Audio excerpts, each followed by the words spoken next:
চীন ঘুরিয়ে চড় মেরেছে সপাটে পাকিস্তানের গালে। চীন বালুচিস্তানকে যত তোল্লাই দেবে তত পাকিস্তান দ্রুত ভাঙবে।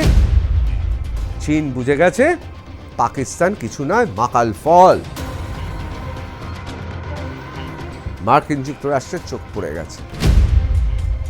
বালুচ এখন খোলা আলমারি, এমন সমস্ত জিনিসপত্র রয়েছে যা চীনেরও দরকার, মার্কিন যুক্তরাষ্ট্রের দরকার, সবার দরকার।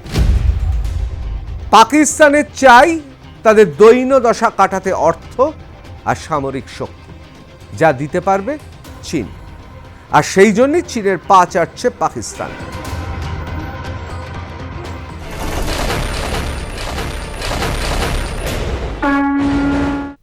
নমস্কার, আমি ঋতব্রত ভট্টাচার্য। শুরু করছি রণক্ষেত্র। আসলে জিও পলিটিক্সে বা বিশ্বের রাজনীতিতে যদি একে অপরের পরিপূরক না হয়, যদি সমকক্ষ না হয়, সেক্ষেত্রে কি হয় জানেন? যা হওয়ার তাই হয়, যেটা হয়েছে চীন এবং পাকিস্তানের ক্ষেত্রে। অর্থাৎ চীন ঘুরিয়ে চড় মেরেছে সপাটে পাকিস্তানের গালে। কেন জানেন? তার কারণ দীর্ঘদিন ধরে প্রতিশ্রুতি দিয়েও পাকিস্তান তার নিজের দেশের ভেতরেই প্রতিশ্রুতি রাখতে পারেনি। কেন রাখতে পারেনি? তার কারণ অবশ্যই বালুচ। তার কারণ অবশ্যই পাকিস্তানের পাঞ্জাব প্রদেশের কিছু এলিট তথাকথিত অভিজাতদের দৌরাত্ম্য, যে কারণে বালুচ এবং বালুচিস্তানের বাসিন্দারা তারা পাকিস্তানের রক্তচক্ষু অগ্রাহ্য করে বারবার রুখে দাঁড়িয়েছে। প্রথম দিকে চীন বুঝতে পারেনি, ভেবেছিল পাকিস্তান অর্থাৎ যারা এসে কথা বলছে পাকিস্তানের পক্ষ থেকে তারা বোধহয় সর্বশক্তিমান, অন্তত তাদের মুলুকে অর্থাৎ তাদের দেশে। কিন্তু গোটা দুনিয়াকে বালুচরা দেখিয়ে দিয়েছে কিভাবে পাকিস্তানকে তারা পর্যদস্ত করেছে। এমনকি চীনও বারবার চেষ্টা করেছিল এই বালুচদের আয়ত্তে আনতে, পারেনি। আর না পেরে হতাশগ্রস্ত হয়ে তারা সপাটে চড় মেরেছে একেবারে পাকিস্তানের গালে। দেখাবো যুক্তি সহকারে পরপর কি ঘটনা ঘটেছে। প্রথমেই চলে যাই, আমরা সবাই জানি সিপেকের কথা। সিপেক মানে কি? China Pakistan agreed to expand security ties, discuss new version of CPEC. The two sides agreed to work together to create upgraded version of China-Pakistan economic corridor, as well as to promote cooperation in the fields of industry, agriculture, energy, mining, human resource development, counter-terrorism and security. আসলে industry, ব্যবসা বাণিজ্য, agriculture, কৃষি, energy, শক্তি, mining, খনি এবং খনিজ পদার্থ, human resource development অর্থাৎ মানব সম্পদ উন্নয়ন, কাউন্টার টেরোরিজম এবং সিকিউরিটি, এই বিষয়গুলো নিরাপত্তা থেকে সন্ত্রাসবাদ থেকে শুরু করে ইন্ডাস্ট্রি, কৃষি, শক্তি, মাইনিং, হিউম্যান রিসোর্সের ডেভেলপমেন্টের জন্য একটা টাই আপ করেছিল। অর্থাৎ একটা বলেছিল করিডর তৈরি হবে, তার নাম হবে সিপেক। আসলে এগুলো সব লোক দেখানো। আসল ব্যাপার কি? পাকিস্তানের চাই তাদের দৈন্য দশা কাটাতে অর্থ আর সামরিক শক্তি, যা দিতে পারবে চীন। আর সেই জন্যই চীনের পা চাটছে পাকিস্তান। আবার অন্যদিকে চীন জানে যে পাকিস্তানের, বিশেষ করে বালুচিস্তানে এমন কিছু প্রাকৃতিক বা খনিজ পদার্থ আছে যা তাদের ইন্ডাস্ট্রিতে অত্যন্ত জরুরি অস্ত্র নির্মাণের ক্ষেত্রেও।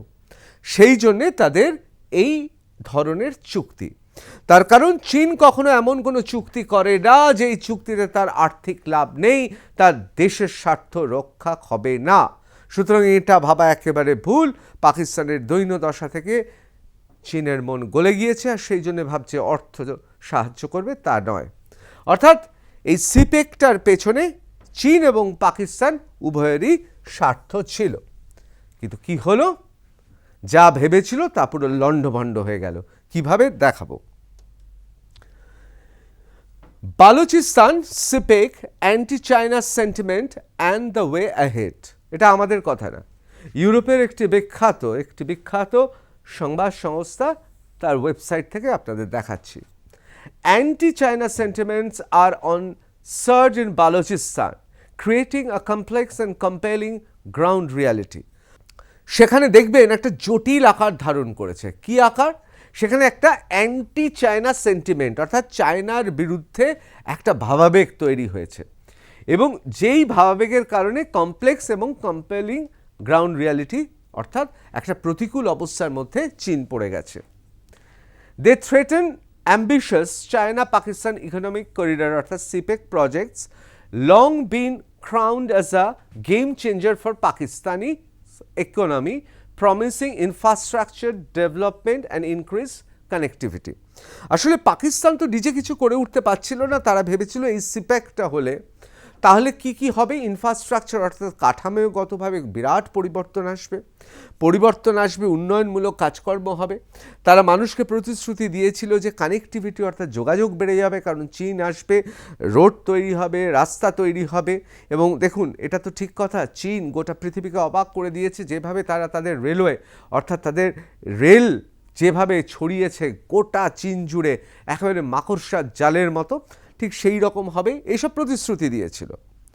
এবং এই সমস্ত প্রতিশ্রুতি দিয়ে পাকিস্তান বোঝানোর চেষ্টা করেছিল যে একটা গেম চেঞ্জার ব্যাপার হতে চলেছে, অর্থাৎ গোটা পাকিস্তান দুনিয়াকে দেখিয়ে দেবে যে তারা কোথায় গিয়ে পৌঁছাতে পারে। কিছুই হয়নি, লবডঙ্গা হয়েছে। আর কি হয়েছে? আর তাদের মুখ পুড়েছে চীনের কাছে।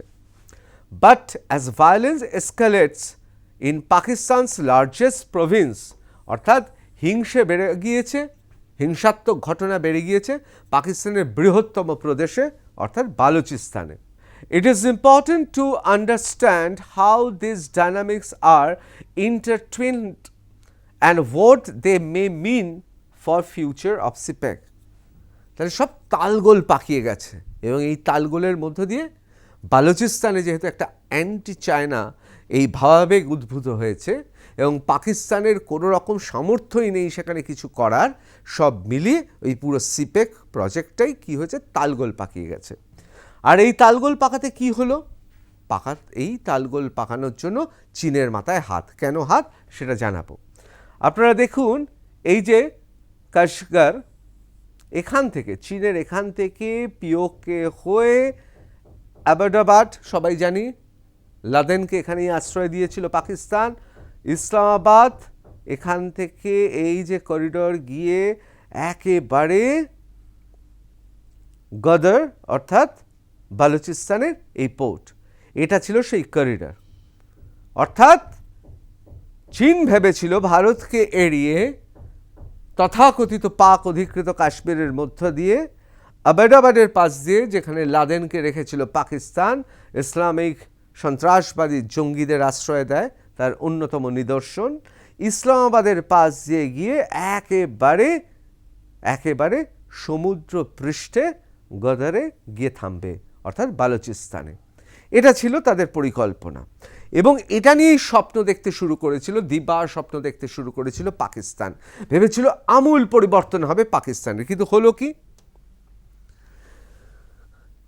In a first, China deploys security forces in Pak amid terror attack sources.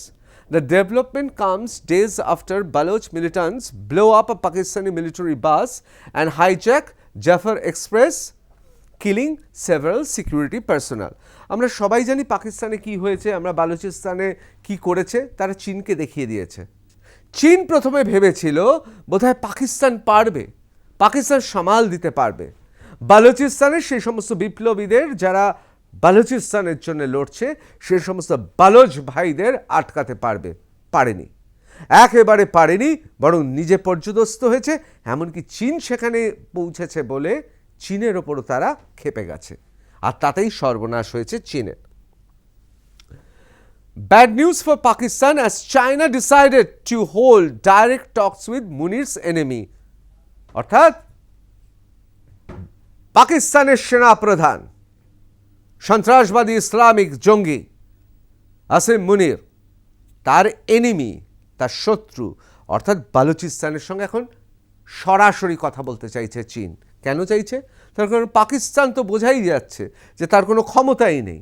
সুতরাং তারা বালুচিস্তানের সঙ্গে একেবারে সরাসরি কথা বলতে চাইছে। চীন চাইছে বালুচিস্তানের সঙ্গে কথা বলে এই প্রজেক্টটাকে নিয়ে এগোতে। কেন?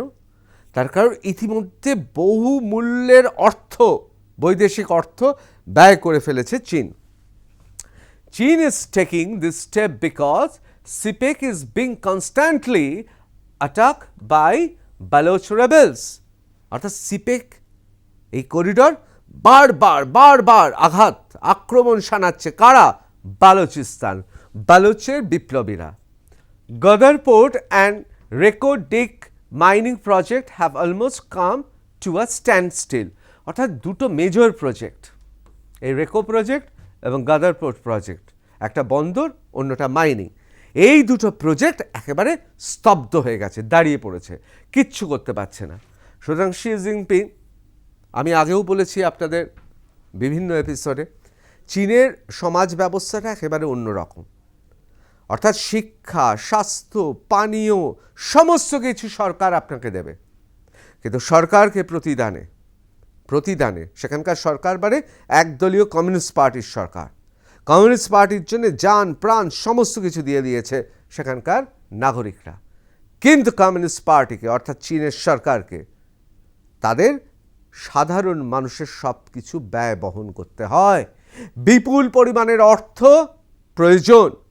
সেই জন্যে চাইনিজ কমিউনিস্ট পার্টি, তাদের পলিট ব্যুরো, যারা সরকারটা চালায়, তারা সবসময় এই বিষয়ে খুব সচেতন, জানে একটু এদিক ওদিক হলে, 19-20 হলেই চীনে কিন্তু বিপ্লব ঘটে যাবে। কারণ মানুষ অনেক কিছু মেনে নিয়েছে। ঠিক আছে ভাই, তুমি আমার থাকার জায়গা দিচ্ছ, খাবার দিচ্ছ, পানীয় দিচ্ছ, স্বাস্থ্য দিচ্ছ, ছেলেমেয়েদের পড়াশোনার টাকা, ছেলেমেয়েদের পড়াচ্ছ, দেশে চাকরি দিচ্ছ, সব আমরা বিসর্জন করেছি। আমাদের নিজস্বতা বলে সেখানে কিছু নেই, একদলীয় শাসন ব্যবস্থা, কমিউনিস্ট পার্টি খালি শাসন করবে, কিন্তু আমাদের সব কিছু দিতে হবে। আর এর চাপ পড়ে সরাসরি শি জিনপিংয়ের ওপর। আর অন্যদিকে শাহবাজ সারা জীবন ফকর দালালি এবং বড় কথা বলে কাটিয়ে দিল, মধ্যখানে বালোচ রেবেল। ব্যবধান তৈরি হচ্ছে, ক্রমশ তৈরি হচ্ছে। আর এই ব্যবধান তৈরির জন্যই চীন বুঝে গেছে পাকিস্তান কিছু নয়, মাকাল ফল। পাকিস্তান থেকে যারা গিয়ে বড় কথা বলে সিপেক নিয়ে, আসলে কাজের কাজ কিছু হবে না, বলছে ভাই তোমাদের দ্বারা হচ্ছে না, আমরা দেখে নিচ্ছি বলে একেবারে সরাসরি বালোচের সঙ্গেই কথা বলবো। Beijing snubs Islamabad, seeks direct talks with Baloch group to secure CPEC exclusive.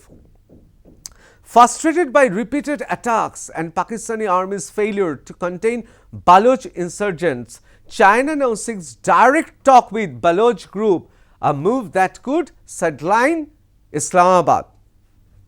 আসলে চীন হতাশ হয়ে পড়ছে, বারবার আক্রমণ হচ্ছে, প্রতিবার ভাবছে এটাই বোধহয় শেষ আক্রমণ, পাকিস্তান বোধহয় সব নিয়ে নেবে, পাকিস্তানের আর্মি নিশ্চয়ই কন্ট্রোল নিয়ে নেবে, নিয়ন্ত্রণ নিয়ে নেবে বালোচের। কিছুই হচ্ছে না। তার পাশাপাশি কি হচ্ছে, পাকিস্তানের আর্মি ফেইলিওর। এমনি তো দেখলেন তো এই যে সন্ত্রাসের বিরুদ্ধে ভারতের লড়াই, সেখানে ইসলামাবাদের তো মাথায় হাত, এমনি গোটা পৃথিবীর সামনে বেআব্রু হয়ে গেছে যে তাদের কি ক্ষমতা। সুতরাং চীন আরও বুঝে গেছে, বিশেষ করে এই সব ঘটনায় চীন বুঝে গেছে এদের দ্বারা কিচ্ছু হবে না, এদের হাতে হাতিয়ার দিলেও চালাতে পারবে না, সেই প্রশিক্ষণই নেই, থাকবে কি করে? আসিম মুনির একটা ইসলামিক সন্ত্রাসবাদী জঙ্গি, সেনার উর্দি পরে বড় কথা বলছে। আরে সৈন্যদের তো প্রশিক্ষণ দরকার, সেই প্রশিক্ষণই নেই। China's desire stems from continued threats to CPEC despite investment of over $60 billion $60 billion তারা ইতিমধ্যেই খরচ করে ফেলেছে চীন। As Baloch insurgents repeatedly target key infrastructure, আসলে কি হচ্ছে জানেন তো, বালোচের যারা বিপ্লবী তারা যেগুলো আসল পরিকাঠামো সেখানে আঘাত করছে। একটা আঘাত মানে চীনের সর্বনাশ, প্রচুর অর্থ জলে চলে যাচ্ছে। Projects like Gwadar port and Reko Diq mining initiative have made little progress. খুব অল্প ধীর গতিতে আস্তে করে এগোচ্ছে, মানে একেবারে স্ট্যান্ড স্টিল অবস্থা, মানে কিছুই এগোচ্ছে না। চায়না তো এইভাবে কাজ করতে অভ্যস্ত নয়, তারা একটা প্রজেক্ট ধরবে রাতারাতি। চীনে আপনারা দেখেছেন, এটা ইতিহাস লেখার মতো ব্যাপার, নজির সৃষ্টি করে, একটা গোটা ডিস্ট্রিক্ট কয়েক বছরের মধ্যে পাল্টে দিয়েছে। এমন খাটনি, এমন পরিশ্রম, আসলে অসম্ভব। একটা রাষ্ট্রীয় শক্তি নামে একটা কারখানা হবে, যেন মনে হচ্ছে যুদ্ধ হবে, গোটা গোটা মহল্লা নেমে পড়লো। ঠিক সেরকমভাবে কাজ করতে অভ্যস্ত। এখানে দেখছে কোনো কাজই হচ্ছে না, ফিরে যাচ্ছে, চুপ করে বসে আছে ইঞ্জিনিয়ার, শ্রমিকরা বসে আছে, একের পর এক দিন যাচ্ছে, অর্থ যাচ্ছে, কাজ হচ্ছে না। And Beijing is now under pressure to move forward. এবং বেইজিংয়ের ওপর একটা বিরাট চাপ পড়েছে। আমি বলছি যে ওখানকার কমিউনিস্ট পার্টি, তারা জানে যে যদি তাদের টাকা পয়সা ঠিক মতো বিনিয়োগ না হয়, যদি সেই টাকা তুলতে না পারে, তাহলে দেশের বিরাট ক্ষতি। এটা চাপে পড়ে যাচ্ছে। Beijing is now under pressure to move forward, especially as the US shown interest in Baloch's vast mineral reserves. আসল জিনিস হচ্ছে মার্কিন যুক্তরাষ্ট্রের চোখ পড়ে গেছে, একেবারে খোলা, বুঝতে পারছেন, খোলা আলমারি। বালোচ এখন খোলা আলমারি, চোখ পড়ে গেছে, দেখছে আলমারির ভেতরে এত ঐশ্বর্য আছে, এমন সমস্ত বিরল খনিজ পদার্থ, প্রাকৃতিক এমন সমস্ত জিনিসপত্র রয়েছে যা চীনেরও দরকার, মার্কিন যুক্তরাষ্ট্রের দরকার, সবার দরকার। সেটা শুধুমাত্র যুদ্ধের অস্ত্রের জন্য নয়, সেটা উদ্ভাবনী শক্তির জন্য দরকার। বিভিন্ন ধরন ইঞ্জিনিয়ারিংয়ে ব্যবহার হয় এই ধরনের পদার্থ রয়েছে। দেখুন, টাকা দিলে সব পাওয়া যায়, কিন্তু খনিজ এমন একটা জিনিস, প্রাকৃতিক সম্পদ এমন একটা জিনিস, টাকা দিলেও পারবেন না, টাকা দিলেও পারবেন না। এক একটা বিশেষ ধরনের বালি প্রায় 3 লক্ষ বছর লাগে শুধুমাত্র তার কাঠামো তৈরি হতে, বুঝতে পারছেন? টাকা দিয়ে সময়কে কেনা যায় না। সুতরাং সবার চোখ পড়ে গেছে, যদি দ্রুত এই বিশ্বে উন্নতি করতে হয়, ওই প্রাকৃতিক শক্তি দরকার। আর সেই জন্যে চীন বুঝে গেছে অপদার্থ পাকিস্তান রামছাগল ছাড়া কিছুই নয়, এদের দিয়ে কিচ্ছু হবে না। সপাটে চড় মেরেছে, বলেছে ভাই আমরা দেখে নিচ্ছি, অনেক দেখিয়েছ, অনেক পাকিস্তানিরা অনেক পণ্ডিতি ফুলিয়েছে, অনেক বড় বড় কথা চীনে গিয়ে বলেছে না ভাই আমরা দেখে নিচ্ছি, আমরা বালোচদের সঙ্গে সরাসরি কথা বলবো। এখন প্রশ্ন হচ্ছে, চীন যদি বালোচের সঙ্গে সরাসরি কথা বলে তাহলে কি কি হতে পারে?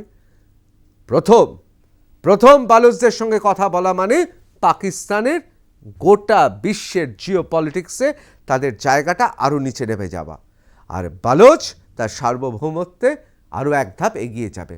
কারণ বালোচের সঙ্গে যখনই চীন কথা বলবে, তখন চীনকে বলবে বালোচরা যে তাহলে তোমরা রাষ্ট্রসংঘে বলো, যেখানে তোমাদের ভোট দেওয়ার অধিকার আছে, আমাদের সার্বভৌমত্ব দেওয়া হোক, আমরা আলাদা রাষ্ট্র। সুতরাং তারা তো ভারতকে পাশে পাবেই, তার সঙ্গে সঙ্গে যদি চীনকে পাশে পেয়ে যায়, তাহলে বালোচ আরও এক ধাপ এগিয়ে গেল। তারপর যে জায়গাটা খুব গুরুত্বপূর্ণ, যে চীন বোঝে কোথায় কোথায় ইনভেস্ট করা হবে। পাকিস্তানের এমন একটা অবস্থা, সেটা সিন্ধ থেকে শুরু করে খাইবার পাখতুন থেকে শুরু করে গোটা পাকিস্তানের অবস্থা খুব খারাপ। সেই জায়গায় বালোচ এখন ফুটছে, টকবক করে ফুটছে, জাতীয়তাবাদে উদ্বুদ্ধ। তারা বলবে এসো, চীন আসুক, আমরা বালোচের জন্য আপনারা কি করবেন বলুন, এবং চীন করতে বাধ্য হবে। অর্থাৎ পাকিস্তানের পাঞ্জাবের কতিপয় এলিট, তাদের হাত থেকে বালুচিস্তান তো যাবেই, বালুচিস্তান আরও সার্বভৌম রাষ্ট্র হিসেবে আরও প্রতিষ্ঠা পাবে।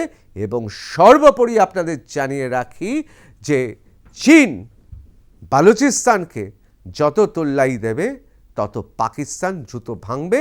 এবং পাকিস্তানের অবস্থা কি হবে, আমি অনেক দিন আগেই বলেছি যে 71-এ যুদ্ধ হয়েছে ভারতের সঙ্গে, পাকিস্তান দ্বিখণ্ডিত হয়ে গেছে, পূর্ব আর পশ্চিম পাকিস্তান আলাদা হয়ে গেছে।